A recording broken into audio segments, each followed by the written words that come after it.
तेजस्वी यादव कल press conference किए, उसमें परिवारवाद पे काफ़ी हमला किया, कहा कि तीन पूर्व मुख्यमंत्री के बेटे जो हैं इस बार मंत्रिमंडल में शामिल हो गए हैं। इसको आप कैसे नहीं तो उनको अफसोस है कि बिहार की जनता ने उनको नकार दिया। ये सवाल का उत्तर आप अपने आप से भी पूछिए और कभी मौका लगे तो तेजस्वी जी से भी पूछिए कि क्या कभी राष्ट्रीय जनता दल का नेतृत्व की बागडोर उनके परिवार के अलावा किसी को दी जा सकती है? तो ये परिवारवाद है। नगर की विकास का बागडोर आपके हाथ में है, किस तरीके का तस्वीरें अब बिहार में देखने को मिलेगा? नगर में खास तौर पे नगर जो देखा जाता है, खास तौर पे नगर में भ्रष्टाचार का भी काफी इस तरह का देखिए देखने को दो मिलता है। तो तीन इस पे दो कैसे आप दो बात तीन करें? बिहार के पूर्व मुख्यमंत्री जगन्नाथ मिश्रा के बेटे नीतीश मिश्रा हमारे साथ हैं, इस बार जो है मंत्री बने हैं। कहा जाए तो नगर खास तौर पे बिहार के लिए काफ़ी महत्वपूर्ण ये है, नगर विकास मंत्री बने हैं। पहले तो सर आपको बहुत बहुत बधाई। बहुत धन्यवाद, थैंक यू। सर कैसे देखते हैं इस नगर विकास के लिए आपने क्या सोचा और आपको ये जिम्मेवारी मिली है, इसको कैसे देखते हैं? हम सर्वप्रथम तो अपने पार्टी नेतृत्व का और माननीय मुख्यमंत्री जी के प्रति आभार व्यक्त करेंगे कि उन्होंने पुनः मुझे राज्य मंत्री परिषद में शामिल करके बिहार के विकास के लिए और बिहार के लोगों की भलाई के लिए काम करने का अवसर दिया है। और नगर विकास स्वाभाविक रूप से, क्योंकि सरकार का एक विजन है शहरीकरण के संदर्भ में, नए टाउनशिप भी बनाने हैं, शहरों में बेहतर सुविधाएं भी प्रदान करनी है और राष्ट्रीय औसत की तुलना में हम अभी भी शहरीकरण की दिशा में हम पीछे हैं। हम कैसे आगे बढ़ें, और जो दूसरा विभाग इंफॉर्मेशन टेक्नोलॉजी का मिला है, असीम संभावनाएं हैं। एक तो इन्वेस्टमेंट के भी दृष्टि से, और दूसरा जब आप गवर्नमेंट सर्विसेज को, जो योजनाओं का लाभ आप जन जन तक पहुंचाते हैं, उसमें टेक्नोलॉजी का इस्तेमाल करके उसको आप कम समय में बिना किसी गड़बड़ी के आप पूरी ट्रांसपेरेंट तरीके से आप पहुंचा सकते हैं।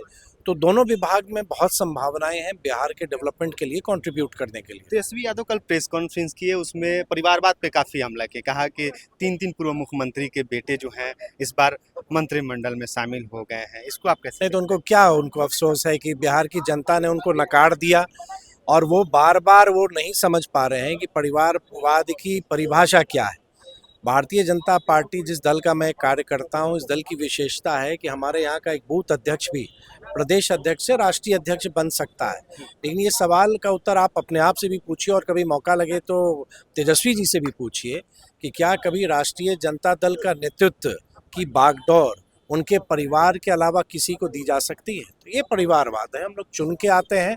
हम भारतीय जनता पार्टी में हम या हमारा परिवार या मेरे बाद मेरा परिवार की कोई भूमिका नहीं है। एक समान अवसर प्रत्येक कार्यकर्ता को मिलता है। लेकिन क्या राष्ट्रीय जनता दल में एक समान अवसर एक सामान्य कार्यकर्ता को मिलता है? अब उनको तो, क्योंकि कोई विषय उनके पास रहा नहीं, बिहार में अभी 6 माह पहले जो चुनाव हुए हैं, क्या क्या उन्होंने प्रचार नहीं किया, क्या किस ढंग से विषयों को उन्होंने लोगों के बीच में उन्होंने रखा, लेकिन जनता ने फैसला दिया और वोट के माध्यम से आज तो स्थिति ये हो गई कि शायद वो नेता प्रतिपक्ष की भूमिका में भी सदन में नहीं होते।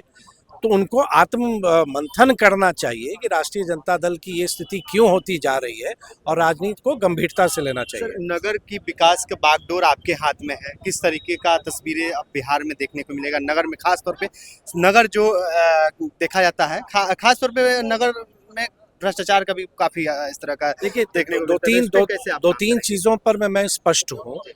पहला, एक ईज ऑफ लिविंग, क्योंकि आप शहर में कोई क्यों जाता है? शहर में कोई इसलिए जाता है कि उसका एक रहन सहन, वहाँ पे उसकी रहने की सुविधाएं उसको बेटर होती हैं। तो हम ईज ऑफ लिविंग के एक आप कह सकते हैं कि उसको एक अपना ध्येय मान के हम उनको सुविधाएं ज़्यादा दें जो शहरी क्षेत्र में रह रहे हैं। दूसरी बात कि हम शहरों का जब हम विस्तार की हम बात कर रहे हैं, हमको उस पर भी आगे बढ़ना है।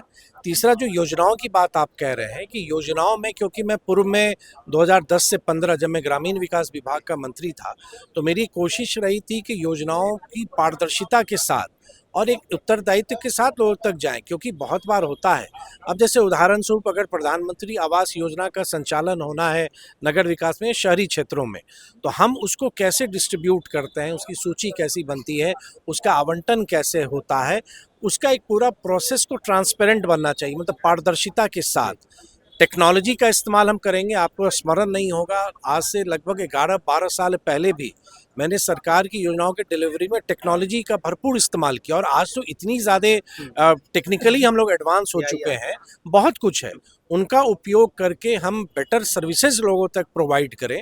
जो एक सिटीज़न का अधिकार है, जो एक नागरिक का अधिकार है, उसको एक तय समय सीमा में बिना किसी बिचौलिए के पूरी ट्रांसपेरेंट प्रोसेस से हम देंगे। इसमें एक महत्वपूर्ण विषय है कि अर्बन क्षेत्र में निर्वाचित सदस्य होते हैं।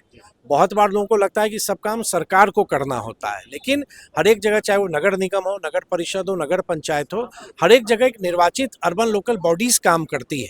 उनको कहीं कठिनाई होगी, सरकार उनको मदद करेगी। तो अभी थोड़ा समय मुझको दिया जाए, मैं विषयों को कि कहाँ क्या कठिनाई है मैं इतना ज़रूर जानूंगा कि अगर दो बात कह के मैं अपनी बात समाप्त करूं तो इंक्रीमेंटल चेंज नहीं, ट्रांसफॉर्मेशनल चेंज, मतलब जहां बदलाव करना है तो धीरे धीरे नहीं, एक व्यापक बदलाव लाने की हमको ज़रूरत हमको है। और दूसरा कि काम तय समय सीमा में, यानी स्पीड ऑफ वर्क, मतलब हम कि किस गति से हम कार्यों को संपादित करते हैं। आप बहुत बार देखते होंगे कोई कार्य 1 साल से चल रहा है, 4 महीना से चल रहा है, उसमें क्या कठिनाइयां हो रही है कि एक तय समय सीमा के अंदर हम वर्क को कंप्लीट करें, वो भी बहुत प्राथमिकता में दे रहेगा।